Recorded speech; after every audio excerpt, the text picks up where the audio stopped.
What's up mga kapuso, ito po ang mga ganap na dapat po natin abangan dito lamang po sa ating kapatid. Sinabi na nga ni Rosel dito kay Tyron na si Darius nga ang tumulong sa kanila upang maibigay dito sa mga nakainkwentro ni Tyron ang 1 milyon na hinihingi. At sinabi nga ni Tyron na gusto din niyang magpasalamat dito kay Darius mga kapuso. Samantala, kinukulit naman ng doktor na kaibigan ni Chris upang magkausap nga sila at malaman nga kung ano ang sadya ni Rosel dito sa kanya at bakit pinuntahan pa siya nito sa kanilang bahay.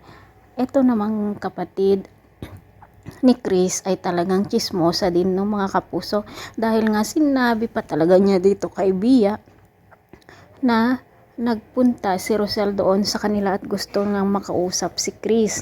At ito na nga po, nakita nga ni Bia at ang kapatid ni Chris na magkausap nga sila Rosel at Chris, at ito na naman ang sanhi ng pag-aaway ng dalawa mga kapusong mag-asawang sina Chris at Bia. Samantala, nag-propose naman si Darius dito kay Rosel at kilig to the bones na naman tayo mga kapuso, at ganoon din si Wesley dito kay Belle. Nag-propose siya mga kapuso, ngunit sumasagi sa isipan ni Belle ang sinabi ni Bia na hindi siya tatanggap ng boyfriend na hindi niya ito nalalaman.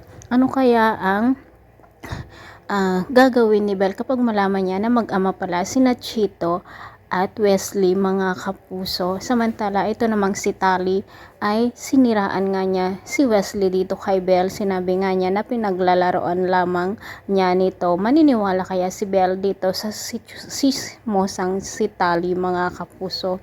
Pakaabangan po natin ang kapanapanabik na ganap dito lamang po sa ating kapatid, at mukhang ang gulo na naman po ng mga eksena mga kapuso. Thanks for watching. Bye-bye.